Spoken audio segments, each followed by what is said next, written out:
O mandas a tu madre a una residencia esta semana o me voy de aquí, me exigió mi novia con Remedios durmiendo en el cuarto de al lado. Me quedé callado un momento. La miré y sonreí. Ella creyó que había ganado. No sabía lo que ya estaba preparando. Remedios llegó un sábado por la mañana con una maleta mediana, una bolsa de tela con los medicamentos ordenados por día y hora, y la expresión de quién sabe que está siendo una carga, aunque nadie se lo haya dicho. Yo fui a recogerla al piso donde había vivido 40 años, que ya estaba vaciado casi por completo, porque las semanas anteriores habíamos ido llevando cosas poco a poco para no hacer todo de golpe. Lo que quedaba cabía en la maleta y en la bolsa. Remedios fue por el piso una vez más antes de cerrar. No buscando nada concreto, sino con esa forma de mirar que tiene la gente cuando sabe que están mirando algo por última vez y quieren que les dure. Cerró la puerta, me dio las llaves sin decir nada y bajamos al coche. En el trayecto no habló mucho. Miraba por la ventana con las manos cruzadas encima del bolso y de vez en cuando hacía un comentario sobre algo que veíamos pasar. Una tienda que había cambiado, un edificio nuevo donde antes había un solar. Yo conducía y respondía y ninguno de los dos mencionó lo que estábamos haciendo, porque no hacía falta mencionarlo. Natalia estaba en casa cuando llegamos. Había preparado el cuarto, las sábanas limpias, una jarra de agua en la mesita de noche, el armario despejado, para que Remedios pusiera sus cosas. Me lo había dicho por la mañana antes de que yo saliera, que ya había ordenado el cuarto, no con el tono específico de quien quiere que ese gesto quede registrado. Lo registré. Cuando entramos, Natalia salió al pasillo con una sonrisa que yo conocía bien, porque era la sonrisa que usaba cuando había visita. La que tenía un punto más de amplitud que la de todos los días, y que se sostenía un par de segundos más de lo natural. Remedios, qué bueno que ya estás aquí, dijo. Tienes que decirme lo que necesitas, lo que sea. Remedios le dio 2 besos. Dijo que muchas gracias, que no quería molestar, que con poco se apañaba. Natalia dijo que no era ninguna molestia, que para eso estaban. Yo llevé la maleta al cuarto y empecé a ayudar a Remedios a colocar las cosas en el armario mientras Natalia fue a la cocina a preparar café. Ese fue el primer sábado. Los primeros días tuvieron la textura de algo que funciona mejor de lo que esperabas, y que por eso mismo te genera una desconfianza específica, la de quien sabe que lo que ve no es exactamente lo que hay. Natalia era atenta. Preguntaba a Remedios si necesitaba algo, si quería que bajaran la calefacción o la subieran, si el café le sentaba bien o prefería algo sin cafeína. En la mesa era correcta. Preguntaba por las cosas que Remedios contaba. Respondía cuando le hablaban. Si llegaba alguien a casa, una amiga, una vecina, presentaba a Remedios con naturalidad y decía que estaba muy bien tenerla con ellos, que David había hecho lo que había que hacer. Yo observaba todo esto con la atención de quien lleva suficiente tiempo con una persona como para saber cuándo está siendo ella misma y cuándo está dando una representación. Con Natalia la diferencia era detectable si sabías dónde mirar, en la velocidad con que respondía, en si la atención duraba o se cortaba en cuanto no había nadie mirando, en el tono que usaba cuando le hablaba a Remedios directamente comparado con el que usaba cuando hablaba de Remedios con otra persona presente. La representación duró aproximadamente 2 semanas. Lo primero que cambió fue la mesa del desayuno. Remedios se levantaba pronto, cosa de toda la vida, y desayunaba en la cocina antes de que yo me fuera al trabajo. Al principio Natalia bajaba también, aunque fuera tarde, aunque solo tomara un café rápido. A la tercera semana empezó a desayunar en el cuarto. No dijo nada al respecto, no lo explicó, simplemente una mañana no bajó, y eso se convirtió en la nueva normalidad sin que nadie lo declarara oficialmente. Remedios lo notó. Yo lo noté. Ninguno de los dos lo mencionó. Después fue la mesa de la comida. No una ausencia total, sino una presencia reducida a lo mínimo. Llegaba cuando la comida ya estaba servida, comía rápido, recogía su plato y desaparecía hacia el salón o hacia el cuarto con el teléfono en la mano. Las conversaciones se fueron acortando hasta quedar en respuestas de una frase, en asentimientos, en esa forma de estar en la mesa que es físicamente estar, pero de ninguna otra manera. Remedios empezó a comer más despacio de lo que lo hacía antes. No porque le costara, sino porque alargaba la comida hasta que Natalia se levantaba, y cuando ya era solo ella y yo en la mesa, volvía a ser la de siempre. Hablaba, preguntaba por el trabajo, se reía de algo. Y ni yo entendí lo que estaba haciendo. Y no dije nada porque no había nada que decir que fuera a cambiar algo. El comentario de la vieja gruñona lo escuché un martes por la tarde. Yo estaba en el baño con el grifo abierto y Natalia pasó por el pasillo hablando por teléfono con una amiga. La puerta del baño no cerraba del todo porque la bisagra llevaba tiempo sin ajustar, cosa que Natalia sabía y yo también sabía, y que ninguno de los dos había resuelto todavía. Por esa rendija llegó la conversación con suficiente claridad como para no tener que esforzarse. Natalia hablaba de remedios. Decía que la vieja gruñona había vuelto a dejar los medicamentos encima de la mesa de la cocina, que parecía que lo hacía a propósito para que todo oliera a farmacia, que ella no podía vivir así. La amiga decía algo que yo no escuchaba. Natalia respondía que sí, que ya lo sabía, que qué iba a hacer ella. Cerré el grifo. Me quedé quieto un momento escuchando el final de la frase, y luego abrí el grifo otra vez. Me lavé las manos y salí al pasillo. Natalia me vio. Cortó la conversación a medias con la amiga con una excusa rápida. Guardó el teléfono y dijo que la cena estaría lista en 20 minutos. Perfecto, dije. Y eso fue todo. El olor de los medicamentos fue el argumento recurrente de las semanas siguientes. Natalia nunca lo dijo directamente en una conversación conmigo. Lo decía de manera lateral, que había que ventilar más, que el pasillo olía a cerrado, que igual había que reorganizar dónde se guardaban algunas cosas. Yo ventilaba, reorganizaba, y al día siguiente el argumento volvía en una versión ligeramente distinta porque el argumento no era en realidad sobre el olor, sino sobre algo que el olor representaba y que Natalia no estaba diciendo de manera directa todavía. Lo que sí fue directo fueron los teléfonos. Natalia hablaba con sus amigas con la puerta del dormitorio entornada, que era suficiente para que en el pasillo se escuchara el tono general, aunque no cada palabra. Algunas frases llegaban completas. Es como vivir en un hospital. No tengo espacio para nada. David no entiende lo que esto supone para mí. Otras llegaban a medias y yo completaba el sentido por el contexto. Remedios nunca dijo nada sobre Natalia directamente. Pero había una manera en que a veces me miraba cuando Natalia salía de la habitación, que no necesitaba palabras para ser completamente elocuente. Sí, era la mirada de quien ha visto suficientes personas en su vida como para reconocer un tipo específico cuando lo tiene delante y que ha decidido que no merece el esfuerzo de un comentario. Yo le devolvía la mirada y cambiaba de tema. La situación fue escalando con la lentitud específica de las cosas que no tienen un momento concreto de ruptura, sino una pendiente que se va inclinando tan gradualmente que cada punto parece apenas un poco peor que el anterior. Natalia dejó de preguntar a Remedios si necesitaba algo. Luego dejó de responder cuando Remedios le hablaba directamente con algo más que monosílabos.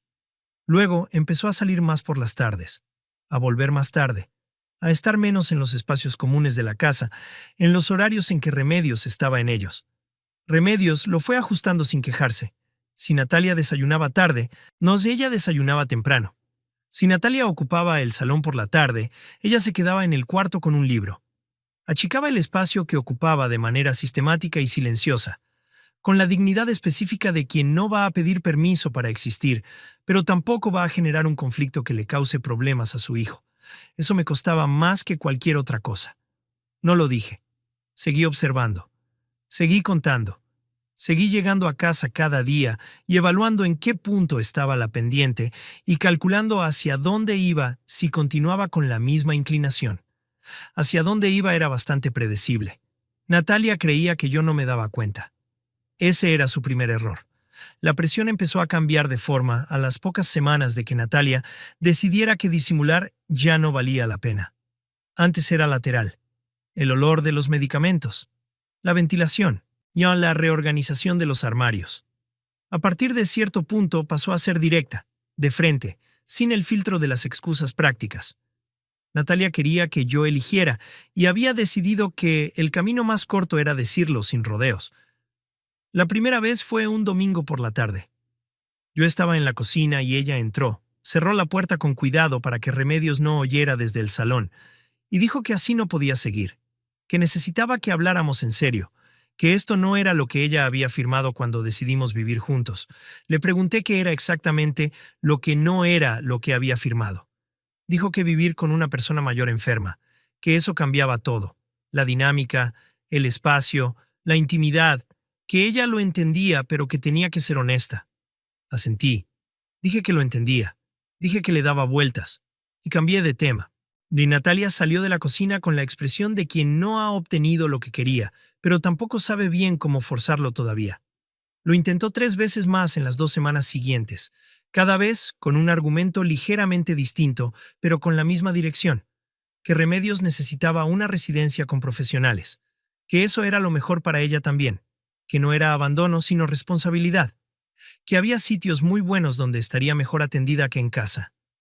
Los argumentos estaban elaborados. Se notaba que los había pensado o consultado con alguien porque tenían una estructura que no era espontánea. Cada vez yo escuchaba. Decía que lo entendía, que lo pensaría, y no hacía nada. Lo que Natalia no calculó es que ese lo pensaré que yo repetía no era una evasiva ni una rendición aplazada. Era literalmente lo que estaba haciendo. Pensarlo. Solo que lo que estaba pensando no era lo que ella creía que estaba pensando. Remedios esos días estaba bien en la medida en que los problemas cardíacos le permitían estar bien, que era una medida variable pero manejable con la medicación y con no sobresaltarla. Salía al balcón por las mañanas, veía las noticias, llamaba a una amiga suya de toda la vida que vivía en Quecho. Por las tardes a veces bajábamos a dar una vuelta corta por el barrio. 10 minutos, un cuarto de hora, lo que el cuerpo aguantara ese día. En esas vueltas Remedios nunca mencionó a Natalia. Yo tampoco. Hablábamos de otras cosas. Del barrio, de gente que conocíamos, de una obra que habían empezado en la calle de abajo. Era una conversación de las de toda la vida, de las que no necesitan tema porque el tema es simplemente estar. Una tarde mientras volvíamos, Remedios dijo sin venir a cuento que si en algún momento yo necesitaba que ella se fuera a casa de su hermana, en Vitoria, que lo dijera, que no pasaba nada. Le dije que no hacía falta. Ella dijo que ya lo sabía, que solo quería que yo supiera que la opción existía. Le dije que la opción no existía porque no era una opción que yo estuviera considerando. Remedios no dijo nada más. Pero cuando llegamos al portal me apretó el brazo un momento antes de entrar, y eso también fue una conversación completa sin ninguna palabra. El ultimato llegó un miércoles por la noche. Remedios llevaba un rato dormida. Yo lo sabía porque había pasado por delante de su cuarto y la luz estaba apagada. Estaba en el salón con algo puesto en la televisión que no estaba viendo realmente, cuando Natalia entró, apagó la televisión y se quedó de pie delante de mí con la postura de quien ha ensayado lo que va a decir.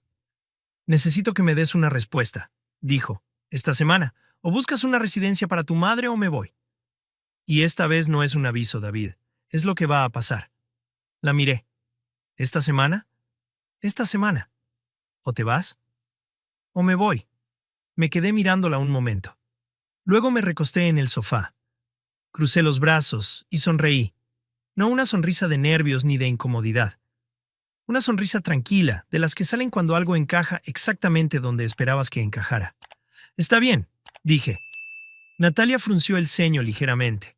Esperaba resistencia, argumentos, la negociación que había estado preparando para contrarrestar. Lo que no esperaba era eso. ¿Está bien qué? Dijo.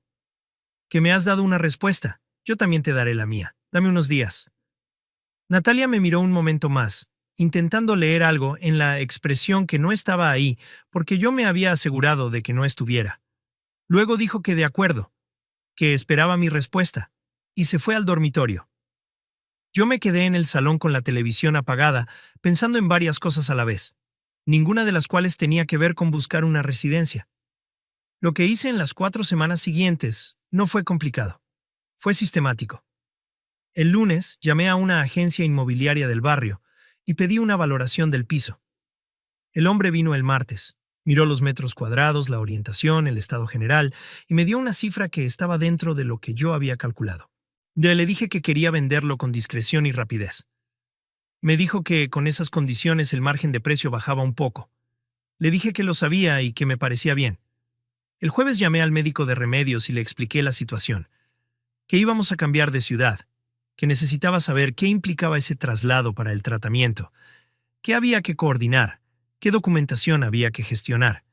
El médico fue concreto y útil. Tomé notas. El viernes busqué pisos de alquiler en Gijón. Había una razón específica para Gijón, que era el aire del mar, que el cardiólogo de Remedios había mencionado en una consulta como beneficioso, y que yo había guardado en algún rincón de la cabeza sin saber todavía para qué. Encontré un piso en una calle tranquila a 10 minutos del centro. Planta baja para que Remedios no tuviera que subir escaleras. Y un patio interior. Llamé al propietario y cerré una visita para la semana siguiente. Todo esto ocurrió mientras Natalia seguía su rutina normal.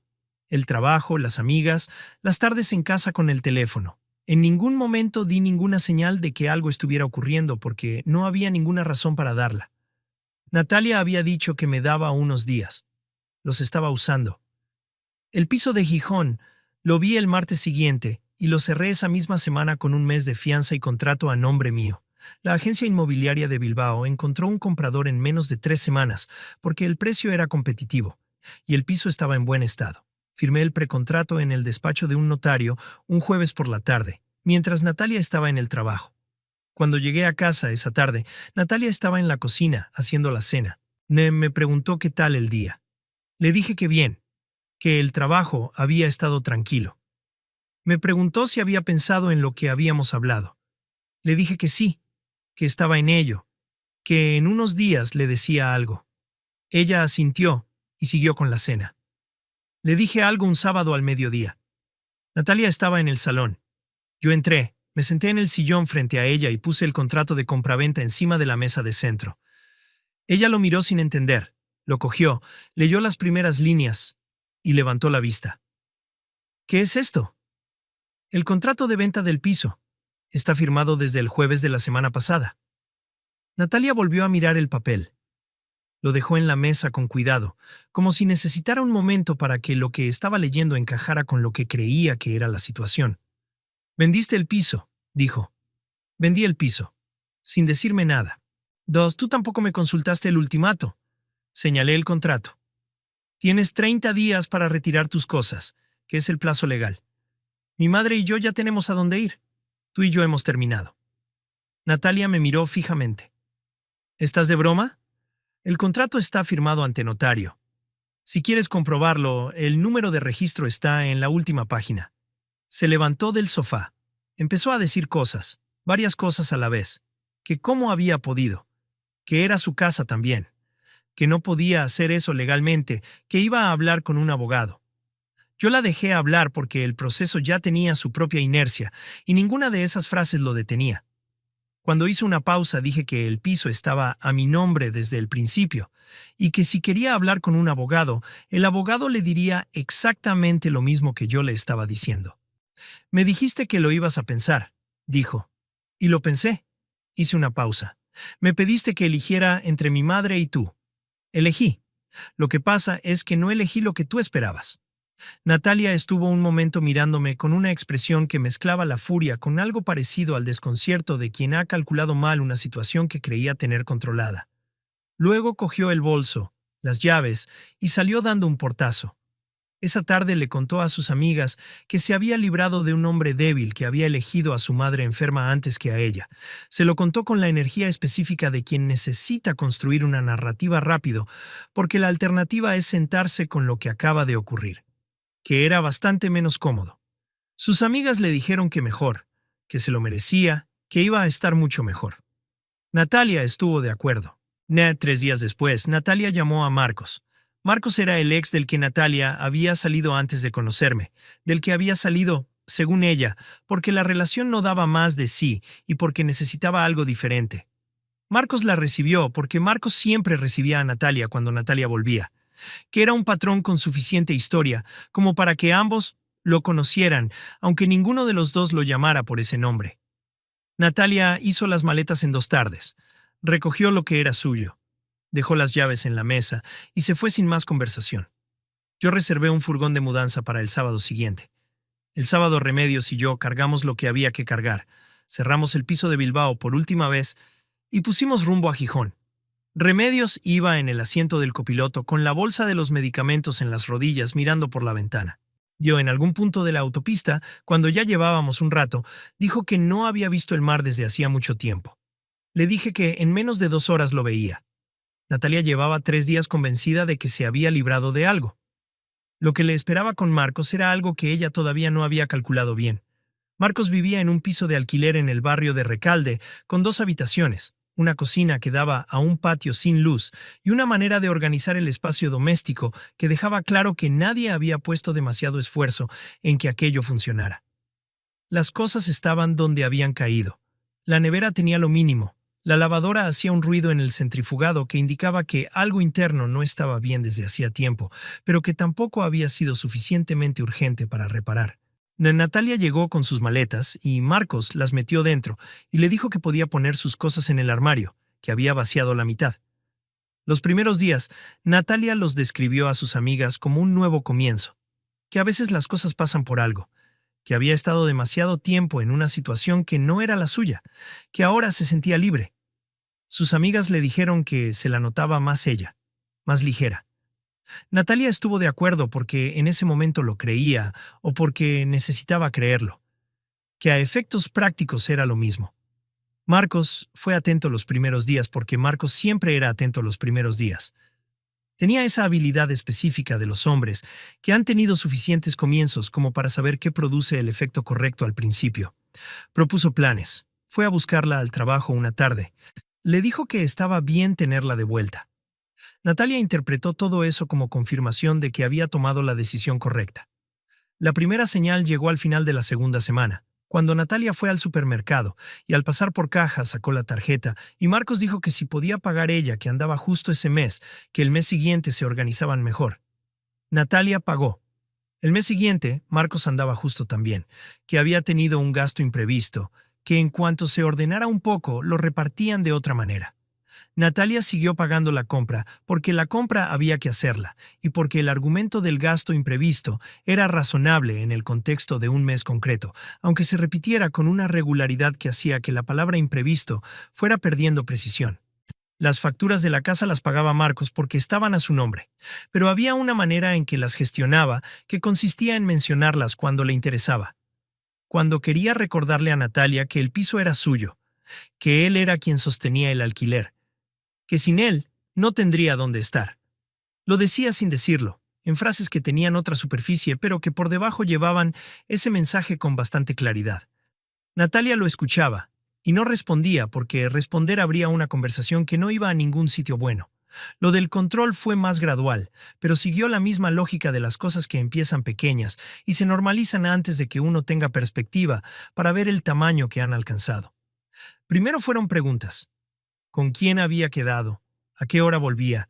¿Por qué había tardado más de lo que había dicho? Las preguntas sonaban a interés, a que le importaba saber de su vida.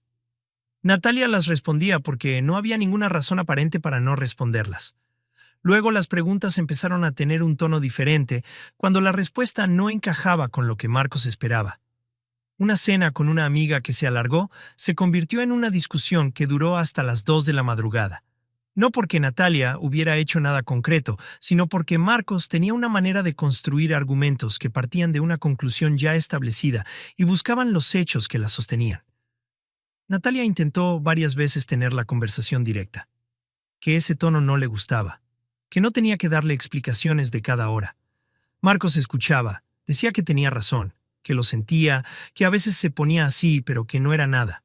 No si durante unos días las cosas volvían a un estado que se parecía suficientemente a la normalidad. Luego volvía. Lo que Natalia fue entendiendo sin querer entenderlo era la diferencia concreta entre lo que había dejado y lo que había elegido.